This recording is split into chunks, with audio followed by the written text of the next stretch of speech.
It's actually really simple. So speak up. Right. So one ID is a proper object ID, and the rest of them have been mistakenly cast and saved to the database as strings. So this is actually a mistake, and sometimes it's done on purpose, but it's something that happens a lot, that people are incorrectly saving their object IDs as strings. So this messes you up in a bunch of different ways, and it's a really easy thing to happen because, again, IDs are commonly in URLs and serialized and that kind of thing. So they're coming into your application often as strings. How many people use some kind of abstraction layer for Mongo when you're using it in your app? Okay, just a few. Everybody else just accesses it raw manually? Right there in the back, okay. So it's really easy to let this happen, and an abstraction layer like the one in Lithium, for example, not to toot my own horn too much, but that will prevent this kind of thing and make sure your IDs are, whether you're querying or saving or whatever, are always cast to the proper value. Another big issue, and this is not at all specific to Mongo, but I figure I'd bring it up anyway because it plays out. Does everybody know who this guy is? Yeah, it's Ben Bernanke, Chairman of the Federal Reserve. Okay. So hubris, or premature optimization, is a huge problem in programming in general and project management, but specifically how it manifests in Mongo is a few different ways. First of all, thank you guys for raising the document limit. That was awesome. I don't know if it was you or whoever, but that's cool. So don't fear the 4 megabyte or now 16 megabyte document limit. One of the common design patterns for Mongo is because you can nest objects and it's really easy. The common pattern is to just nest as much data as you can within that 4 meg or 16 meg constraint. And it's really easy to do. The only thing to watch out for is that querying on deeply nested fields gets a little bit slow. Not like slow, but just slow relative to other query operations, right? Is that right? I'm sorry. Sorry, I keep interrupting whatever you're doing. Deeply nested fields. It depends on how your tree is structured. So if you have a lot of fields that are really flat structured, then it takes longer to find the field that you're actually looking for. But if you create a tree structure, you get there a lot faster. Okay, so deeply nesting is actually good. It depends on how your document is structured. But yeah, no, you can definitely create deeply nested documents that as long as there aren't 1,000 or 10,000 fields in one nested document, and you need to find one of those, that's where you really slow things down and suck up a lot of CPU. Okay, so potentially the advice is the opposite of what's there. Schema design is very important, no matter what you do. Right. It's critical. Right. So and test instead of just assuming like I did here, and just spouting off. Anyway. Schema refactoring is something that I would say is kind of inevitable, especially with Mongo, because you have so much flexibility and you can design your schema in so many different ways. Again, this is where an abstraction layer can really come in handy, especially with relationships. Like even if you don't use mine, whatever, just use one of them, because then you can say, for example, if I have an embedded document and I'm growing beyond that 16 megabyte limit for whatever reason, I can just take that embed and just stick it entirely in another collection. And I can have a whole collection. If your data set's small enough, you can actually have a whole collection just embedded in or used as a related object for one other document. I had a use case for that, but I can't remember it. One thing you want to watch out for there, though, is the 24K namespace limit. And because every collection has one index and every index is takes up one namespace thing as well, effectively you can only have 12,000 collections in a database. And again, all joins are app level. So Mongo obviously doesn't have any kind of joining internally.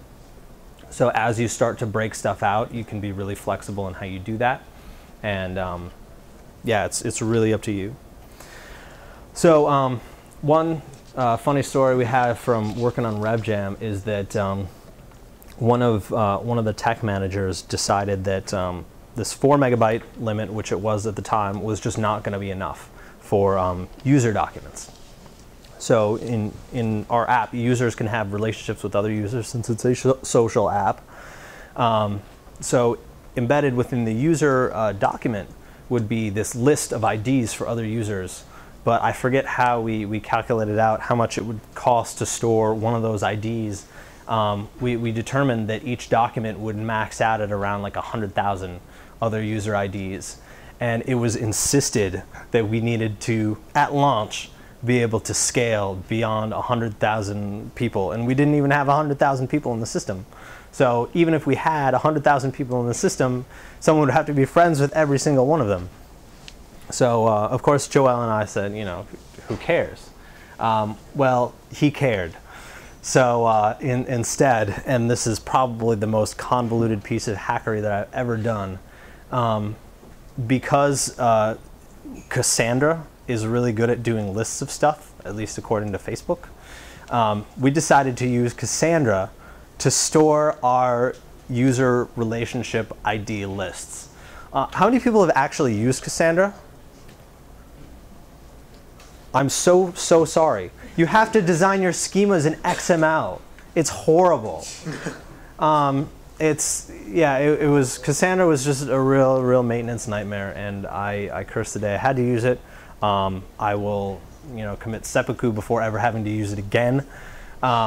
So that was just a real unfortunate situation involving technological hubris and assuming our user base was going to grow exponentially immediately out of the gate. That was totally unnecessary and could have easily been mitigated by just starting with an embedded object and moving it out later as necessary.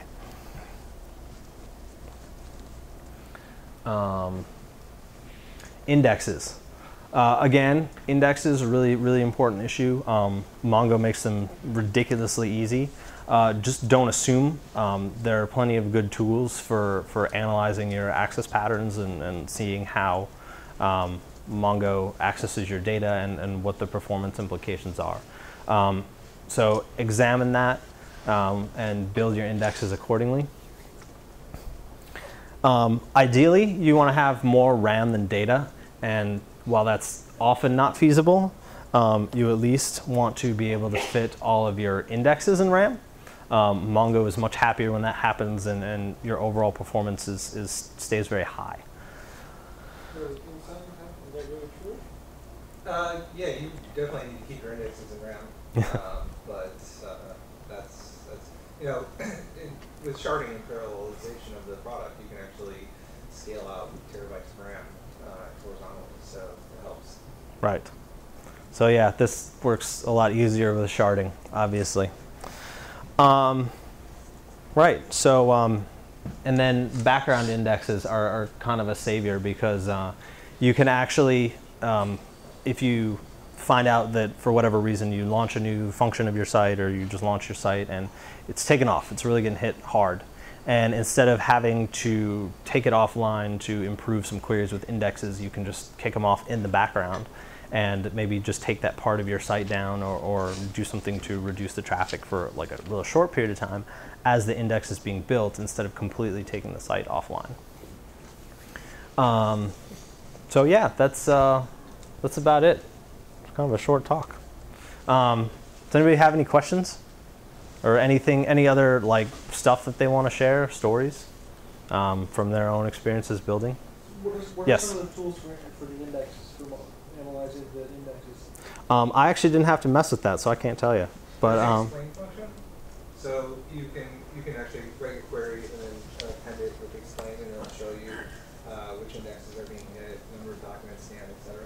But like as far as like proposing indexes or Proposing, you need to actually explicitly, it's not like a SQL database where you're going to mix and match indexes, like you may hit one key, you may hit another one. Your query-based indexing is incredibly important, as you said. You need to make sure that your fields are all indexed for that particular query. So you are going to end up with a lot of different indexes on a particular collection, typically. and a Mongo query can only use one index at a time, right? Yes. Okay. Yes, that's why you need to make sure that everything is encompassed, all the fields. And actually, even the way those fields are sorted is also taken into account. So if you're like sorting by date on a particular collection, you're always sorting, descending or ascending. You're going to want to take that into account in your index. Any other questions? Right, just not to hop on this, but do people want to do capacity planning, figure out how much RAM they need for missing, or is it really just sort of in the weeds for the size? Yeah, I mean, you can, if you have an app and you know how big it is and you look and see how big the index is, and you can extrapolate how much RAM you'll actually need as your data set grows. But yeah, you definitely, I mean, you can run it without, it depends on what you're trying to do. Like if it's all just inserts and you're using it for a data warehouse or something and you're not really doing much querying, then no, you don't really need to have any indexes or very few. But yeah, index performance or query performance is really good if you have everything around. I mean, if you have everything on solid state disks, then you might be able to get away with a little bit more, but like rated solid state, definitely. Oh, and one other thing I wanted to throw in quickly. Some friends of mine run this orchestra.io. It's a service for deploying. Right now they only service PHP apps, but it's automatic deployment from GitHub, and they just launched a MongoDB connector with partnering with Mongo Lab. You can actually go on and get a free account right now if you just want to test out the service. It's great for deploying free apps. You can actually just go and get an account and grab a free 240 meg database, and it's completely set up in one click. So fun. Yes, question over here.